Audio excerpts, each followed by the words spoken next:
All right, let's dive right in. We're going to explore the very fabric of existence, and we're starting with a question that has kept thinkers up at night for, well, forever. I mean, this is it, the big one.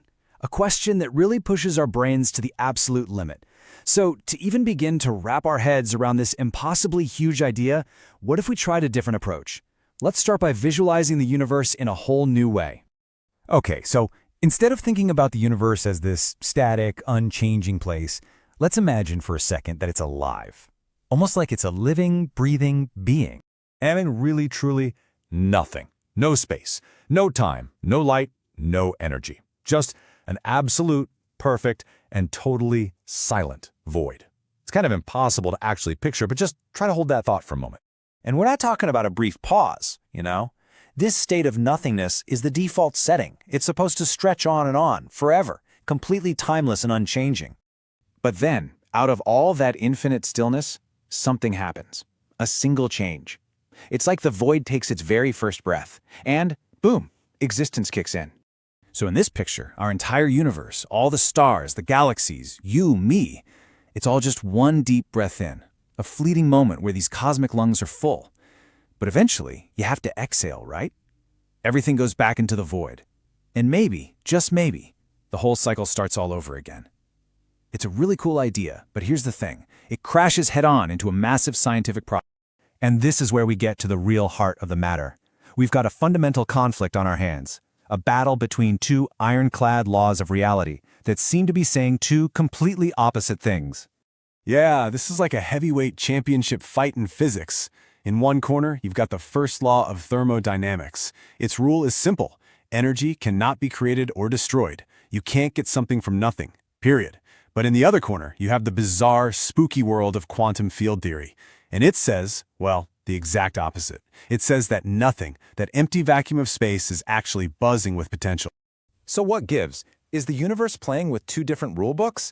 How can something be both completely impossible and, at the same time, happening constantly all around us?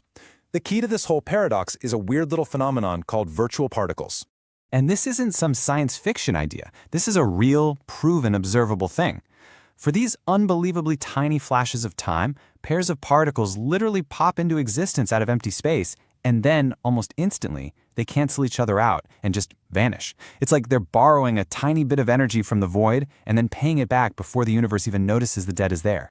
This quote just nails how bizarre this all is.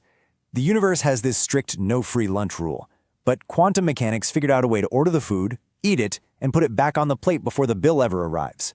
So, if the universe can create something from nothing through this loophole, what allows the loophole to exist in the first place? Well, this leads us to a fascinating possibility. Maybe the foundation of everything isn't a physical thing at all, but something way more fundamental. Maybe it's just a set of rules, an underlying operating system for reality itself. Think of it like this. Before you can have matter or energy, you need a basic framework where things like possibility can even exist. The argument here is that the most fundamental framework of all is just logic. And if the entire universe operates on a system of pure logic, then anything that isn't logically impossible can happen. And that includes the spontaneous quantum emergence of a universe from absolutely nothing. So what do we call this framework? What are these rules of the game? They're what we know as the laws of physics. Both that classic law of thermodynamics and those weird quantum rules are all just part of the same logical system. They're not actually contradicting each other. They're more like different clauses in the same massive cosmic contract. So it seems like we might be closing in on the how of existence. But that just leads us straight into an even deeper and maybe completely unanswerable question. And this is the final and kind of humbling takeaway. We can spend our entire lives mapping out the rules, figuring out how all the pieces move on the board, and mastering the physics of the game. But none of that will ever tell us why the game exists in the first place. The purpose, the reason, the intent behind it all, if there even is one, that might not be a question for physics or logic to answer. It could operate on a level that our minds just aren't built to grasp. You know, like a goldfish in a bowl trying to understand the concept of an ocean. And that's the thought we're left with. Maybe the ultimate truth isn't some final answer, but simply an acceptance of the mystery itself, that understanding the beautiful, logical, and totally mind-bending rules of how we got here is the most profound knowledge we can ever hope to achieve.